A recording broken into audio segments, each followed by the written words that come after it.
CongoFrance.com.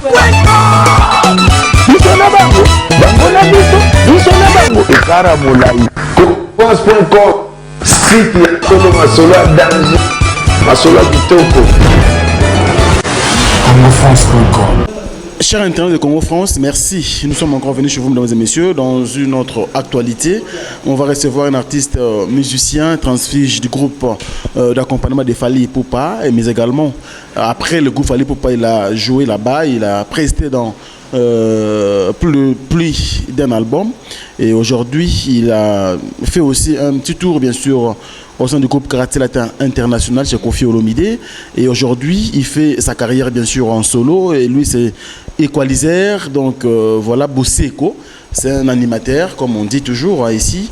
Il est à Kinshasa. Souvent, il fait de va-et-vient. Donc, il vit, bien sûr, du côté de Belgique. Et aussi, il a fait un tour, bien sûr, en Angola. Question de faire quelques prestations là-bas. Il est à Kinshasa, mais aussi il est en studio en train d'enregistrer bien sûr quelques tubes, quelques chansons pour vous servir. Aujourd'hui, on va le faire parler parce que ça fait quelques temps et qu'il n'apparaît plus bien sûr dans les médias. Et c'est quoi la raison? On va le découvrir ici. Est-ce qu'il y a des petits couacs? Il a des problèmes concernant bien sûr son travail. Et aujourd'hui, bien sûr, on va essayer de savoir ensemble avec lui, comme il est avec nous ici, concernant ce qu'il fait et comment ça évolue. Est-ce qu'il y a des petits problèmes? On va les découvrir ici. Là, à mes côtés, je dis bonjour à Equalizer Boseko. Ouais, bonjour Franck, c'est Maï. Ouais. Qui est ça? Ouais, tranquille, par grâce à Dieu. Et puis, nous sommes à travers le monde, dans le Congo France. Il y a des ukomba okende kozonga oya kosa nini na Kinshasa et puis osala nini na poto. Ouais, oui bien Moussa na sala na mission on a changé boulot. Donc voilà, to yara so salelo na sika. Donc faut au monde na kini puis moi na sur média et puis na ba fan non, c'est ça. Ce qui est très important et puis yara té to yara ka Congo ou na Belgique non. Tout ça là-bas tournera. En fait, le roi est à base peste, bimé la peste na ebani. Donc voilà, faut toujours na zala on est zala. C'est ça. Voilà, c'est très bien déjà au annoncer biso album nayo jusque là ils ont bimaté.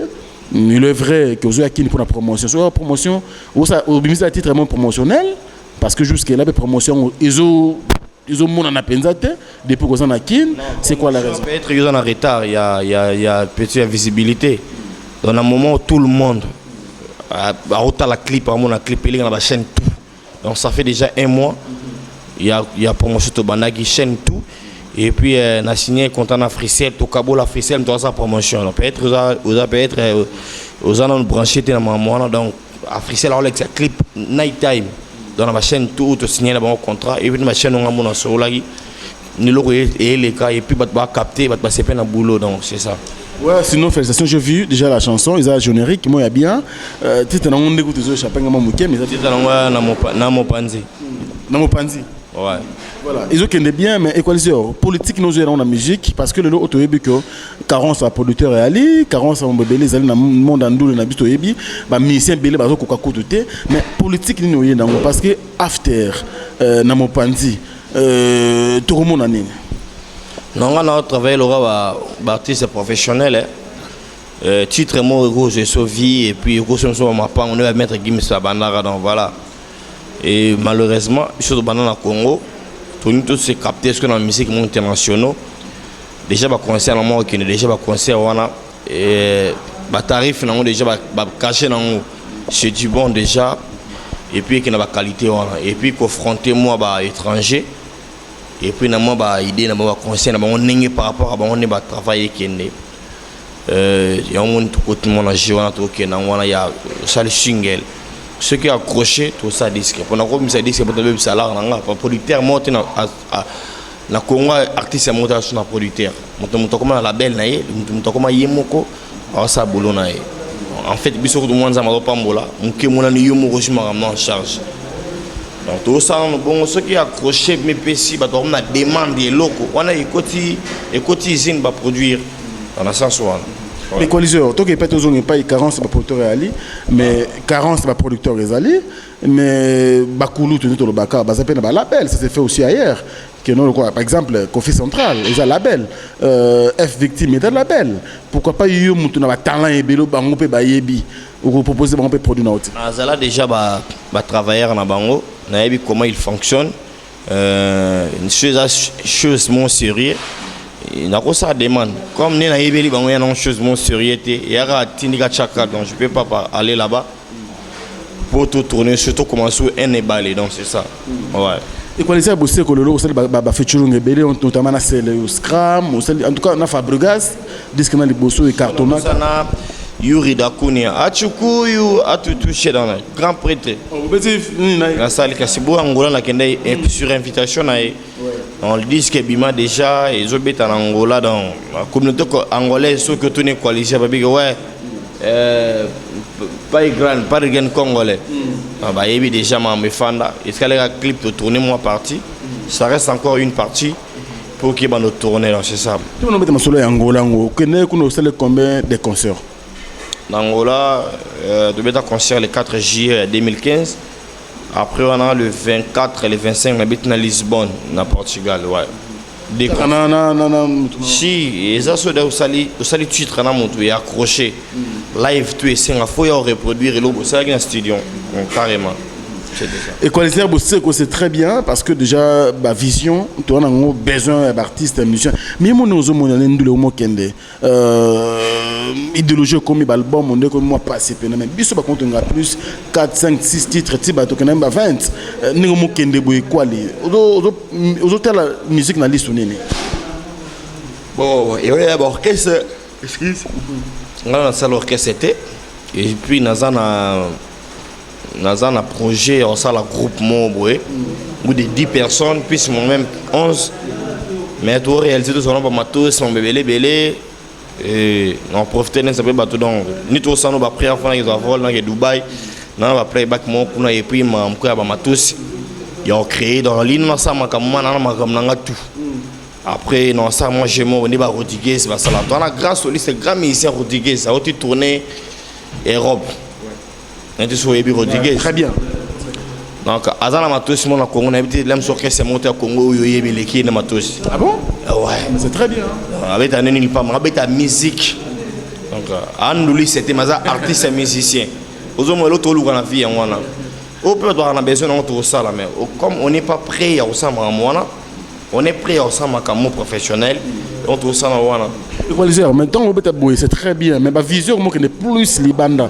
Pendant la communauté congolaise, on a besoin de nous survivre d'une manière ou d'une autre. Dans la communauté congolaise, grâce à la musique dans le Congo, dans le groupe d'accompagnement, dans le quartier latin. Et comme est-ce que je vois, il y a un concert, des DVD.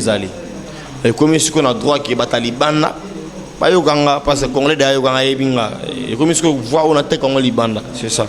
C'est mon précédent. Précédent, il a 5 ans de carrière solo. Il a une expérience de carrière solo. Voilà.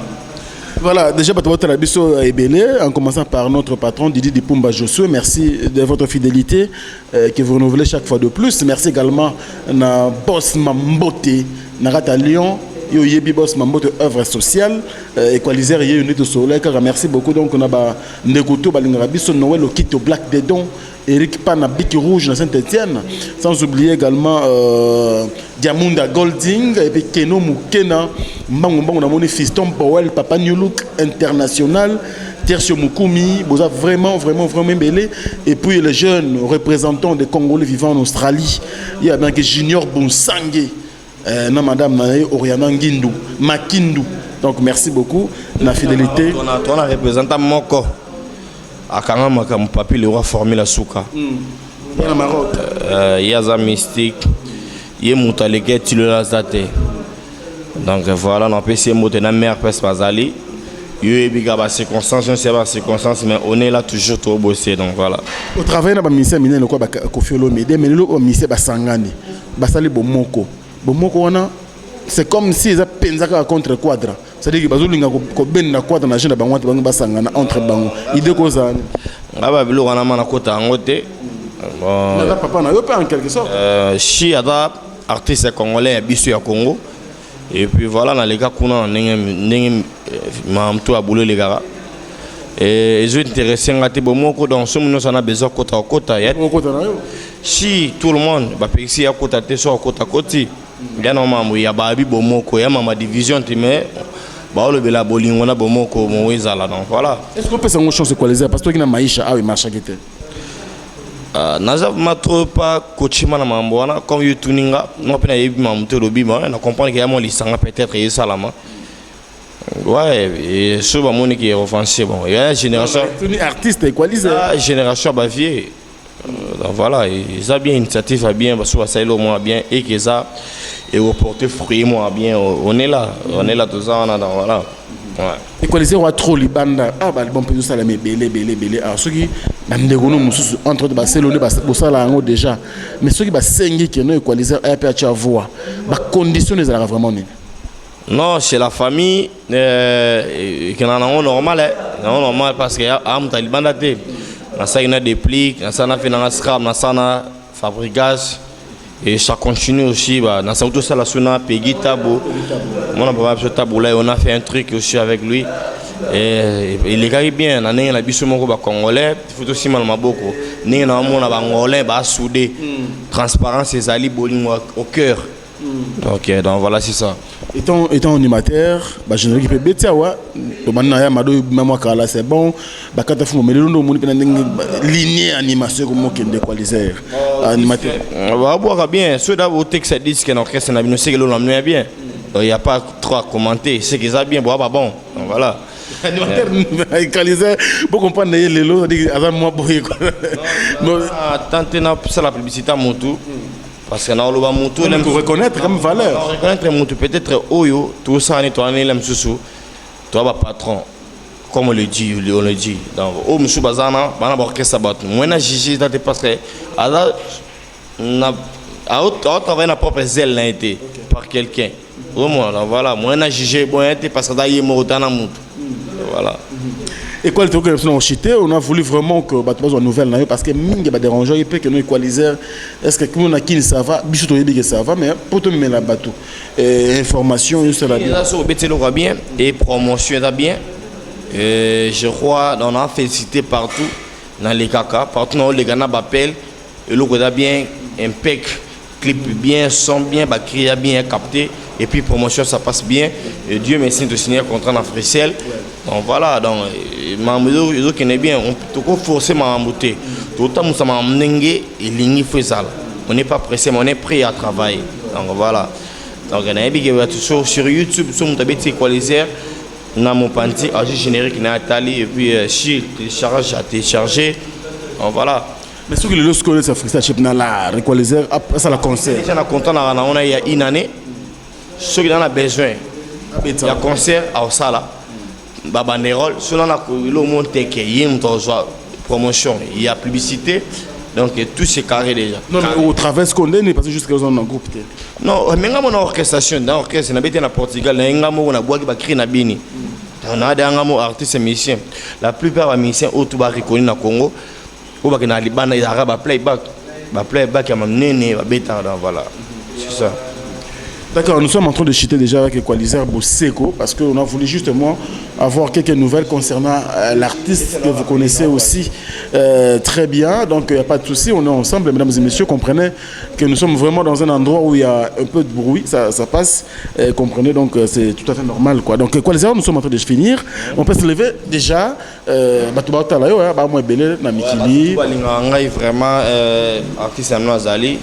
Tout bosser ne bolinga tout bosser et puis tout ça musara ne bosser tout ça là mamboy qui n'en bien et tout ça après Dubaï tout ça à Cape Town Jobo on a invitation à Kadi Isebon l'héritier du trône tout ça on a tout ça j'aime Shukuna aninka qui bonzameni mamboy qui et puis on remercie que tout balinga ngai Eric Masiala Fiston Borel Papa Nulo toujours dans les bons c'est dans la merveille.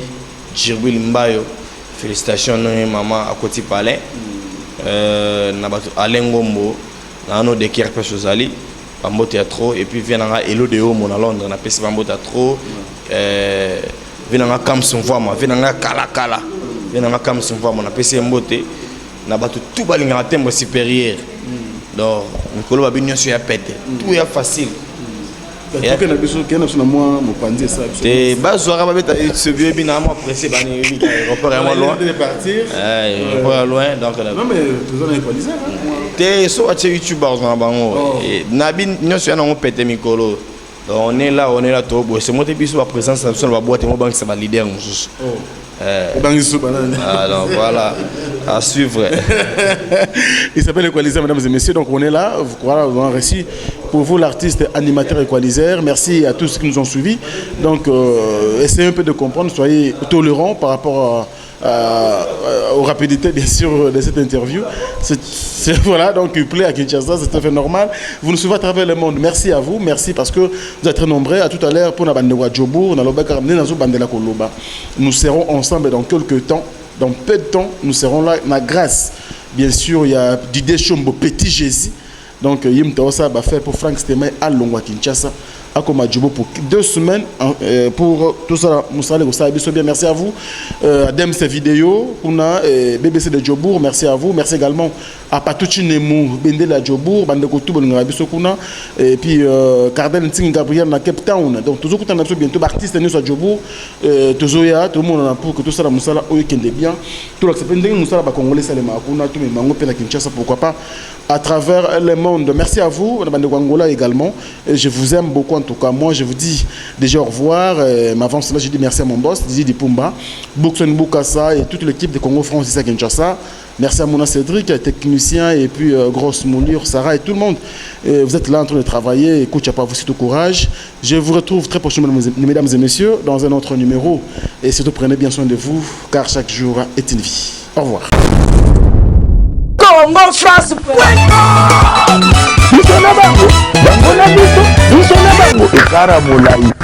France.com, site ya Kolo Masolo ya danger, Masolo ya kitoko. CongoFrance.com